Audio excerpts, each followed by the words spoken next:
السلام عليكم ورحمة الله وبركاته. ازيكم يا حبايبي، عاملين ايه؟ يا رب تكونوا بخير. النهارده هنعمل مع بعض الكرواسون في البيت بطريقة اقتصادية، نفس وشكل وطعم الجاهز بالظبط، يمكن احسن كمان.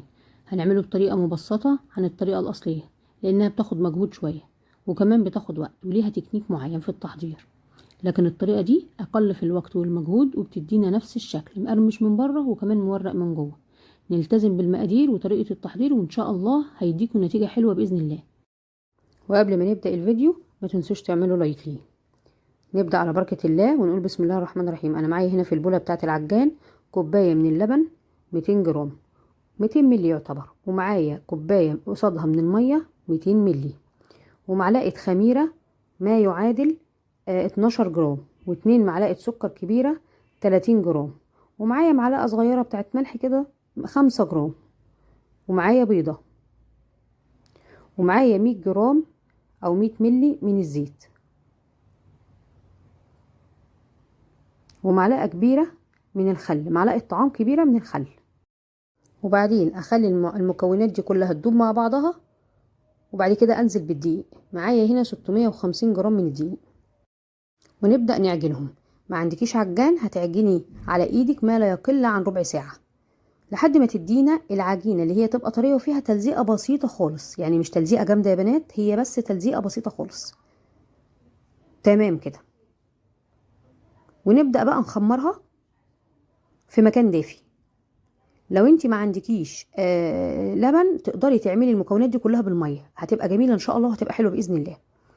خلاص احنا هنخليها تتضاعف لحد ما توصل ضعف حجمها، ونحطها في مكان تختمر. كده اختمرت وبقت ضعف حجمها، مش عايزينها اكتر من كده لانها لسه هتخمر تاني. نهبط بقى العجينه كده بايدينا. تمام كده.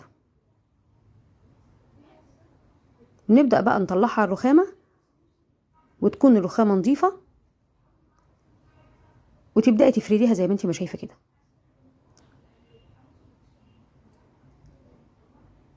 فردناها بقى بالطول، نفردها بقى بالعرض. المهم ان هي تديكي سمك 1 سنتي. انا مش عايزاها يا بنات تبقى تخينه قوي ولا رفيعه قوي، ولما تيجي تفردوا عايزه الفرد بتاعكم يبقى كله ميه واحده، ما تبقاش حته عاليه وحته واطيه، بحيث ان هي كلها تبقى مستوى واحد. ونجيب طبق ده معايا مقاس 20، وقطعها زي ما انت ما شايفه كده، ونبدا نقطع من اليمين والشمال، نعملها 4 تربع، كل 2 قصاد بعض، ونبدا بقى كل ربع نقسمه برضو بالنص. تمام كده. نشيل بقى الطبق، ومعايا انا هنا نص كوبايه زبده على زيت. تقدري تستخدمي كله زيت، وتقدري تستخدميها كلها زبده، او مش هنقول زبده بقى، هنقول سمنه، لان انا كانت عندي سمنه سايحه واستخدمتها. حطيت نص من دي على نص من دي، يعني تديني او ربع من دي على ربع من دي، ادتني في الاخر المجموع نص كوبايه من الخليط اللي انتوا شايفينه اللي بندهن بيه ده. وكل ربع من اللي انت شايفاه هتبداي تحطيه فوق اخوه، وتبداي تدهني وتفردي بايدك زي ما انت ما شايفه كده، عشان تغطي الدايره اللي احنا عملناها بتاعه الطبق دي. تفردي الاولانيه زي التانيه زي التالته كلهم فوق بعض. ندهن برضو دهنه كمان، دهنه تكون وفيره كده يا بنات. المهم ان النص الكوبايه اللي احنا معانا من الخليط السمنه على الزيت يخلص على العجينه اللي قدامكم دي. تمام كده. تفضلي تفردي بايدك لحد ما تغطيها. خلاص دي اخر واحده كده معانا. هنبدا برضو نفردها. هي برضو انا سايبه فيها سمك بحيث ان انا لما اقدر افردها تتفرد معايا، وتدخلي من تحت كده زي الفطير اللي احنا عملناه مع بعض على القناه. تمام كده. كلها كده تتدارى. خدوا بالكم بقى من الحته دي يا بنات، هنحطها شويه في التلاجة لمده 10 دقايق بالظبط، ونغطي وشها بكيس او بستريتش رول، وتدهنيها الاول عشان الكيس ما يلزقش فيها. تمام كده. ونطلعها بعد ال10 دقايق على العكس، يعني تفضيها على العكس، على الجزء اللي هو كم. بصي الناعمه منين؟ من تحت، واللي تعتبر مفتوحه دي نخليها من فوق، وتبداي تفرديها بايدك كده، وتقفلي الحتت المتفتحه من فوق. خلي الناعمه دايما من تحت اللي هنفرد عليها. وتفردي بقى بالنشابه، هتديكي الشكل اللي انت شايفاه ده، وتبداي تقطعيها شكل على شكل. هتبداي تفرديها على شكل مستطيل، وتبداي تقطعيها 4 تربع. تقدري تريحيها كمان بعد ما تفرديها بتاع حوالي 3 دقايق 5 دقايق بالكتير على الرخامه، عشان ما تفتحش معاكي زي ما فتحت معايا كده. بس انا استعجلت واشتغلت على طول، وتقدري تشتغلي كده برضو على طول، مش هتقول لا. بس هي كل ما ترتاح كل ما هتديكي راحه في العجين.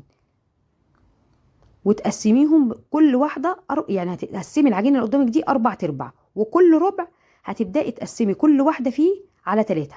عايزه تعمليها على 4 وتصغري الحجم اللي انا عاملاه، تمام، اعمليها على 4، وتقدري كمان تعمليها على 5. يعني الحجم اللي انت عايزاه.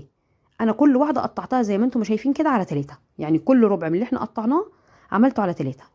وهتقطعيها بسكينه من ورا يا بنات اهي. بصوا انا نسيت اجيب لكم الحته ديت، معلش، راحت بقى في المونتاج. هتشوفيها دلوقتي معايا بعد شويه. وهتبداي ايه، تحشيها بقى الحشوه اللي انت عايزاها. انا حشيتها هنا نوتيلا. وحاولوا يا بنات ما تحشوهاش شوكولاته اللي هي شيبس اللي انتوا عارفينها الصغيره دي، بتبقى بتدي مراره، او شوكولاته خام. بلاش، خلوها ايه اللي هي بتبقى سايحه ديت. ممكن تعملوا جناش شوكولاته وتحشوها بيه، تبقى جميله جدا. لكن التانيه دي بتمررها. كده انا عملت 3 هم قدامكم، وحطيتهم فين؟ في الصاج.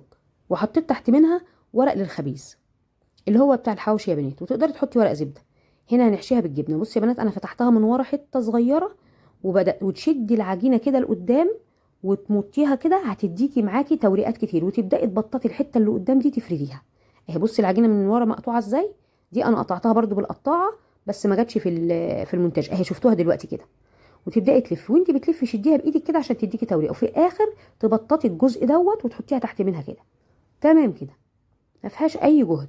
وتبداي تجيبي بيضه زي ما انت ما شايفه كده، عليها معلقه ايه، حليب. او ما فيش بيضه تدهني بيها، خلاص مش مشكله. تقدري تجيبي معلقتين من الميه، تحط عليهم معلقه سكر وتدوبيهم، وتبداي تدهني بيهم ايه، الوش بتاع المخبوزات بتاعتنا. وتحطوها في الفرن يا بنات في الرف الاوسط. قبل ما تكوني بتعملي في الخطوات دي يكون الفرن والع قبلها ب10 دقايق. لازم الفرن يبقى سخن يا بنات. اهو كده دخل وطلع معانا. تحطيها في الرف الاوسط على درجه حراره 180. في الاول تحطيها على 200. تمام. عندك فرن كهربائي هتشغلي من فوق ومن تحت. فرن غاز خلاص تمام، تشغلي من تحت لحد ما تحمر. وبعد كده تبداي تشغلي من ايه، الشوايه من فوق. ما بتاخدش في الفرن يا بنات اكتر من 10 دقايق. بصي التوريقه بتاعتها بسم الله ما شاء الله عامله ازاي، كلها مورقه وجميله، واحسن من بره كمان. وتقدري ان انت تعمليها ساده، وتقدري انك تحشيها. وممكن بعد ما تطلع تحشيها، يعني مش لازم تحشيها في اولها. تقدري تعملي الحجم ده، وتقدري تعملي الحجم ده، اللي يعجبك اعمليه. وتبقي عملتي احلى شويه كرواسون او مولتو كيك جميل، احلى من اللي بتشتريه من بره 1000 مره. بصي الطراوه بتاعته، وبصي اللمعان بتاعه والسوا بتاعه جميل ازاي، من فوق زي من تحت. وتبقي عملتيه في البيت بمكونات كلها موجوده عندك، احسن ما تشتريه من بره 1000 مره. اولادك يقدروا ياخدوه الصبح وهم رايحين المدرسه، او ان انت تفطري بيه الصبح مع كوبايه شاي بلبن. وخدوا بالكم من التسويه يا بنات. هقول لكم تاني على التسويه وخدوا بالكم منها. يدخل الفرن في الشبكه اللي في النص الاول على درجه حراره 200. نقول المده بالظبط بتاع 5 دقايق، وبعد كده تنزلي ب 180 درجه، ويفضل في الفرن 10 دقايق بكتيره ربع ساعه، عشان الحشوه اللي جوه ما تنشفش، وخصوصا حشوه الشوكولاته. وبكده وصفه النهارده تكون خلصت. يا رب تكون عجبتكم. اشوفكم في فيديو جديد ووصفه جديده، والسلام عليكم ورحمه الله وبركاته.